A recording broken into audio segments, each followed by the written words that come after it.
So, what in the world is going on between Trump and Iran? On the one hand, we hear Trump talking about striking Iran's nuclear facilities. On the other hand, Trump is negotiating directly with Iran at the same time. I mean, it almost sounds nonsensical, illogical, contradicting, but actually it makes a lot of sense, and I'll explain. You see, Iran has one big problem, and that one big problem is that it basically has a very problematic geography with mountains, a lot of tough terrain. So the only way for Iran to exist and pump money to its economy is through the export of oil through a little tiny straw. That little tiny straw is called the Strait of Hormuz. And the United States can shut down the Strait of Hormuz in a leisurely afternoon, much like you would squish a bug. And that would absolutely cripple and annihilate the Iranian economy in an afternoon.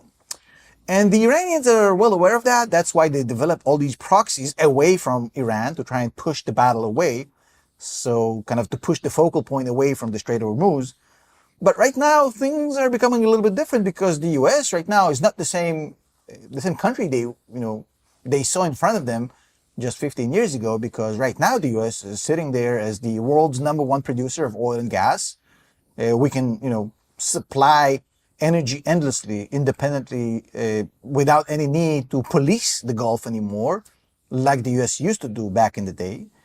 So the whole Gulf energy policing and control for the United States have become more of a want, not so much a need like it used to be.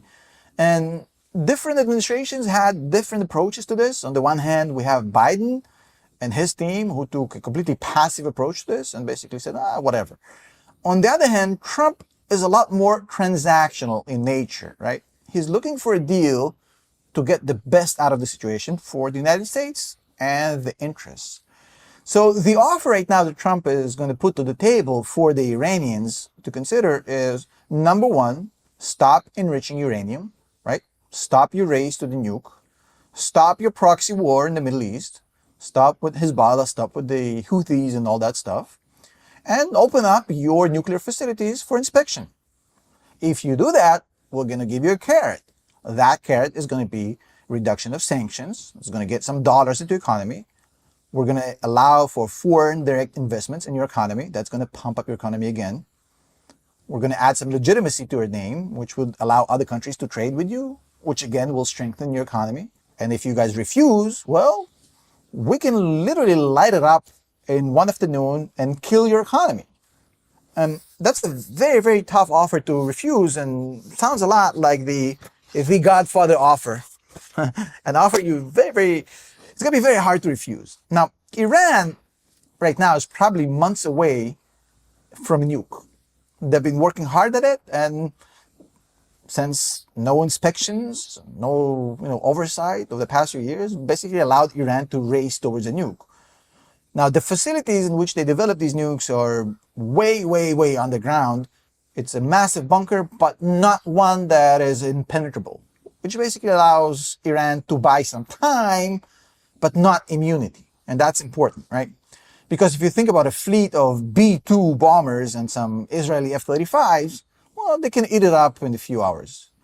So eventually this thing is going to become, a mousetrap. Now, the Iranians, of course, have always the option to respond to such an attack and start bombing the Saudis or the UAE. And while they will inflict pain, that's why you're seeing the Saudis scrambling to get, chummy with Iran right now. Iran knows that that retaliation isn't going to save the regime. So it might inflict pain, but it's not going to help Iran in any way, shape, or form. So that begs the question, why not bomb now? Why even have these negotiations? Well, you have to understand the situation of Iran. If you actually look at Iran right now, we haven't really talked about it a lot, but they're literally a decade or two away from a demographic collapse. Much like China, they have an aging population. The average birth rate per female is like 2 or under 2. The pension costs are rising. The GDP is declining. They're one of the world's most sanctioned countries, and their population in the working age is declining. and with oil sanctions, not a lot of money coming in. So basically, the Iranian regime is slowly but surely eroding, and the US can literally wait it out for 10, 20 years, just let it die. There's no urgency there. So time isn't playing in favor of the Iranians. They need these sanctions lifted, right? Now, a lot of people say, well, Tom, Russia and China can trade with Iran. Russia and China are like, adding two bad boxers to a really bad card. Yeah, you're going to add some action, but it's still not something anybody wants to see. So Trump knows he has leverage, and he's going to try and use that leverage to force a deal. Now, he still has to worry about the Israelis because they're not fans of this at all. They know, the Israelis, they can't let Iran get a sweet deal. So Trump is going to use that in the Iranian negotiation to say to the Iranians, well, your deal cannot be that good, because if your deal is so sweet, the Israelis are going to attack. He's basically using the Israelis as a Rottweiler on a leash, going hoof, hoof, hoof, hoof, hoof. And he's basically saying to the Iranians, you see that Rottweiler? He wants to kill you. If you don't, if I give you too sweet of a deal, they're going to kill you. So essentially he's leveraging the zealousness of the Israelis to strike, to push Iranians into a decent deal that's not too sweet. Not anything like the one they had with Obama. The same thing with the Saudis. The Saudis just went over there for a visit in Iran to let Trump know, hey, we're also here. If you don't, if you don't take care of our security interests vis-a-vis Iran and what they can do to us, well, we can always go and buddy up with the Iranians. So the Saudis are also signaling to Trump, hey, that deal cannot be too sweet, because don't forget, we are your allies in the region, and they hate us. The Iranians, they really want to kill us. So you can't give them too sweet of a deal. So the Saudis and the Israelis are basically the backstop of any sort of a crazy deal Trump cannot give, because that deal is not going to last, because it's going to piss off the Israelis and the Saudis, right? Now, there's really three scenarios here, and I got them all here. And I'm going to recap it in about 3 minutes. So scenario number one is that Iranians are going to agree to limiting enriching uranium. They're going to agree to some sort of level of inspection. The US is going to remove some sanctions. And then you'll have more Iranian oil basically going legitimately into the world. Markets are going to love this. Oil prices are going to come down. And the Israelis will have to stand down and just take it. Now, scenario number two is where these talks fail. There's a limited strike on Iran by the US with or without the Israeli involvement. Iran, possibly through the Houthi rebels, or directly bombs the Saudi Aramco facilities or the UAE. Oil prices skyrocket. The market hates this. And there's scenario number three, that this whole thing goes into a Mexican standoff, a slow grind. No enrichment on the Iranian side to keep the US at bay, but also no inspections. And basically Trump kind of saying, I'm going to pause attacks for 90 days like he did with the tariffs, and this continuing standoff. In that situation, the Israelis are going to be very, very, very, very tense. And one bad mistake by one of the Iranian proxies can set off a massive attack on Iran by the Israelis, because just want to remind you that the Israelis literally took out the entire Iranian air defenses. So they're pretty much sitting there like a sitting duck. So at any point, the Israelis can actually get to them. Out of these three scenarios, which is the most likely? We're getting to the interesting part, right? Okay.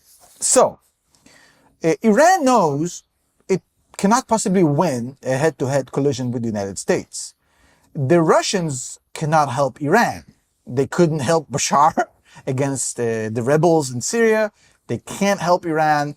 They're too busy with the Ukraine stuff. Plus, they're not interested in the head-to-head war with the United States.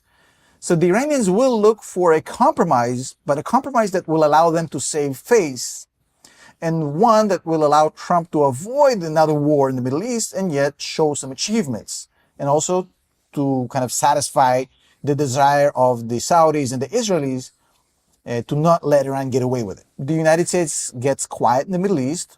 We get $70, $60 per barrel, which is great for a long time. We avoid a war, and the United States get to focus on China and Russia, which is where the real pain is right now. And we still have enough tensions in the Gulf from the Saudis and the Israelis and the Iranians to keep the weapon sales going for that region. And even the military complex is still going to be happy with it, right? Tensions equals money. The Israelis, well, they're going to use this time to get stronger, to potentially develop capabilities or obtain capabilities to go at Iran's deep, deep underground nuclear facilities alone, should they need to do so. They're going to build up their ties with the Saudis and create some sort of a regional pact, because the Saudis still are very, very much afraid of Iran, and it would be nice for them to have that Rottweiler from the Israeli side on their side. And Israel is going to use this time to pulverize more of Hezbollah and Hamas as much as they can, because now Iran is less of an issue. So basically, the United States will be conducting some sort of a limited sanctions-based kind of threat to get some sort of a deal and to buy time while the Iranian regime collapses economically, inevitably. Now, the bottom line here is very, very simple, folks. If you thought that we'll see some sort of an end of the world, scenario here, it's not going to happen. We're not going to see a full-out war in Iran. We're probably not going to see a complete, total kind of giving up deal like the one we've seen with Obama. It's probably going to continue to slowly grind like this. And you have to read the tea leaves to understand what's going on here. Relying on mainstream media to interpret this for you is kind of like trying to let your cat do your taxes. It's possible, but not going to be very effective. Now, if you enjoyed this video and you want to support what we do here on this channel, because these videos are not monetized, I've set up a Patreon, patreon.com/Tom Nash Report, where I will post daily articles about what's going on in the world of geopolitics. You're more than welcome to join, but if not, that's also cool if you just watch the videos. And I'll see you in the next one. The channel's back.